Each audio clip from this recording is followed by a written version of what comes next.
My name is Prakash Dheeriya. I teach finance at a university. I'm a professor of finance, and I've also written children's books, Finance for Kids. They've been in 10 languages and available in over 50 countries.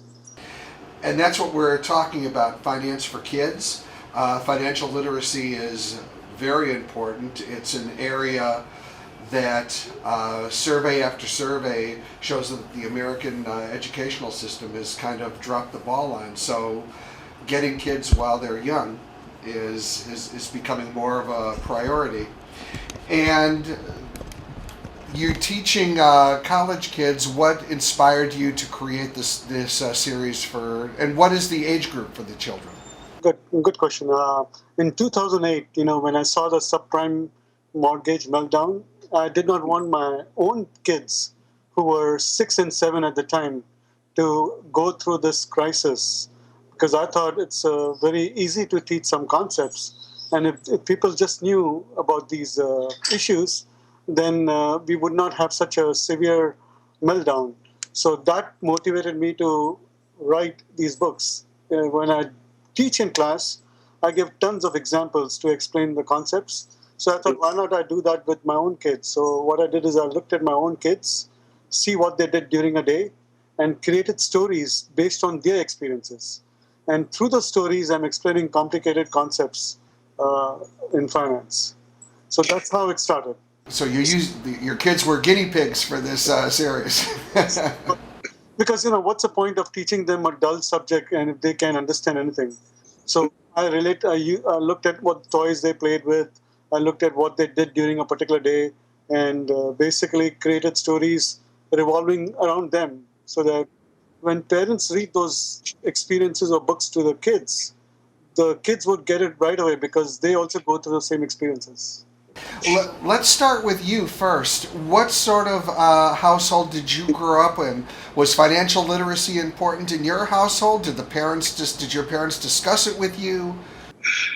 No, not really. I come from a middle class background, and my parents were not rich at all. In fact, I learned the hard way that I'm not going to get any money from them. I just earn it, and that's how it happened to me. Is I started valuing money because I had to earn everything, and nothing was given to me easily. So, and nobody really taught me anything. It was just because I wanted to get things, I had to earn money first and then go and get them.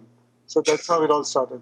In shaping this series, I was wondering if you uh, dipped into your own experiences. Now, for example, were there problems that you had in your journey, say with spending versus saving, that sort of thing? Did you have things that were difficult for you at first? Yes, it was actually because even when I had money, I could not spend it on luxuries. I always had to. I never had enough money to spend it on myself, so it had to be things that I needed most, which is clothes, food, and my education. And that was it. And I did not have excess money to spend on anything that I wished. So yes, so they did shape me in that way because I always had very limited amount of resources for myself. So these are age-appropriate stories, and is are there recurring characters, or is each book different with different characters, different stories? Is it a continuing serial? What is it? There are 5 characters in all the books. There's a mother, there's a father, and then there are 2 boys and 1 daughter. And all books go through the same characters. They have the same experiences. I mean, they go through the experiences using the same characters. So, so there's a so that's a common theme through all the books. Can you talk about now? Some of them are, choices that people make in spending, saving, wants versus needs. I would imagine wants versus needs is a big, Yes, one of your probably your most important topics for this age group. yes, it is. Can you elaborate on that? Yes, yes. When my kids, when we go out shopping with my kids, in a grocery store, my kids always tell me, "Hey, can I want this, I want this, I want this," and I said, "No, you don't want it. You just, you really don't need it. You just want it." So then they say, What the hell? What's the difference?" So I ended up explaining, because this concept is important for adults too. Especially, I don't want to say wives, but mothers, because sometimes they want to spend money on things that they don't really need. And so I wanted to be very clear about the distinction between want and need, even for adults, because when you take a step back and ask yourself, is it a want or is it something that I need? And then it acts as a brake on them, and then they say, okay, I don't really need it, so maybe I'll just postpone it. I think that is a very important distinction, and people who are not impulsive shoppers will understand the benefit of that. And When you're an impulsive shopper, you just get whatever you think you need, but you may not need it. So just going back to clarify, when you're shopping with your kids, what they're saying is, I need this," and you're saying, "No, you just want this." Exactly. Yeah, it sounds familiar. I think every parent can relate to that. What do you see is the state of financial literacy in America? It's very dismal, to say the least. I've had people come from all walks of life, even doctors and surgeons, and people who are highly educated, and they can't come and completely confess to me that they never learned this ever, and they're still not sure how things work. And so they just rely completely on financial advisors or other people to manage their money. But they themselves don't know how to teach it to their kids. They themselves don't know how to explain things. So it's a very common problem, even among the educated. So finance for kids is a tool then for Yes. parents. Um, Beyond the books, what do parents need to know about having the money talk with their children? What can they do? Well, before I go, let me explain about the books. In the books, at the end of each book, exercises that parents have to do with their kids. So these books are more like a conversation starter between the parent and the child. So after the parent reads the book to the kid or they read themselves, the parent has to answer questions at the end. For example, like in the case of wants and needs, because I cannot tell your family what is it that you want and what's that you need. In some families, a cell phone, for example, is a necessity. In some, like in my case, I had two boys who are in elementary school. They don't need a cell phone. So, but as they grow older, I definitely will consider that as a necessity. So, I wanted parents to have the talk with their kids as to what is important in their family in terms of how much they should save, how much they should give to charity, what is a want, what's a need, those kind of things. So, these books are basically, like I said, conversation starters uh, between the child and the parent. Now, beyond these books, they can start with ordinary day to day living. For example, they can take the kids shopping and they can put them in, they can go in a car and then they look around and look at the gas prices and talk to them. Hey, what happened? The price was only $3 a gallon today. Yesterday it was 3.50. What happened? So they can talk about concepts like inflation, deflation, and just basically there are so many examples that they can talk about in their day-to-day lives. When they deposit checks from the salary, where does the money come from, and how are they budgeting for vacations? For example, Thanksgiving is coming up, so how are they going to plan the meal? Is there any kind of budgeting involved? So books are nice, but there are so many other opportunities for parents to talk about all these things. And so, for example, like when the bills come in every month, do you think it should be that intensive where, where they sit down when they're paying their bills and say, "Kids, come here, and this is where your utilities come from," and Yes, they, yes, you recommend that? yes. They're sitting down with them, balancing the checkbook or writing checks in front of them, and even going to the bank with them and depositing money and withdrawing money, and also helping them use an ATM. When my kids was 5 and 6, I went to my bank and opened an account in their name, and they gave us a credit card and an ATM card. So I don't let them use it. I go to the bank with them, and when they get allowances, or birthday gifts from their uncles or aunts. I take the money and I show them how to deposit it, and then I tell them, see, this is how money is there, and it's your money. I'm not going to touch it, but you have it. So if you need money again, we can come here and use the ATM to withdraw money. So that way they learn how things are working.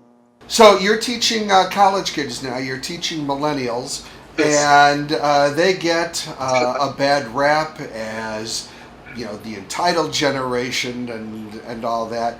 But what do you see when you teach them? Do they talk to you about personal finance, and what are the biggest problems that are facing them? Well, Beyond student debt and all that, but just the day to day problems. well, most of them, student debt is definitely very important, and then sometimes they don't get financial aid in time, and then they tell me, sorry, I did not do my assignment because I don't have the textbook, because I did not get the money from the government and all that. I mean, those are common um reasons or common problems I face. But other than that, they come and talk to me about their kids and what they do at school and how they are not learning anything in terms of money, finances, and they ask me what's the best way to do it. Then I tell them, start with a small thing like an allowance, give them an allowance, and let them decide if they want to save money to buy an iPad or something like that. That they have to save so many months before they can have enough money to buy whatever they want.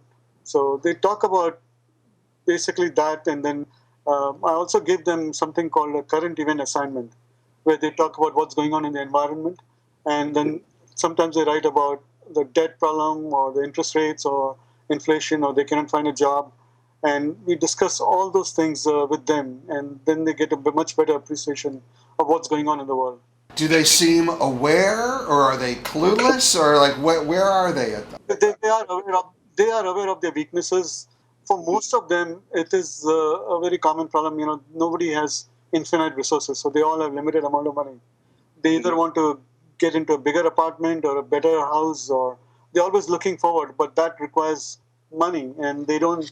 They all almost always have a limited amount of money, so they are trying to finish their education, but they also know that they have to feed their family. So there are so many constraints that they face that for them to think very deep down the road, it's very difficult. So they're just trying to live uh, on a month-to-month basis or day-to-day basis.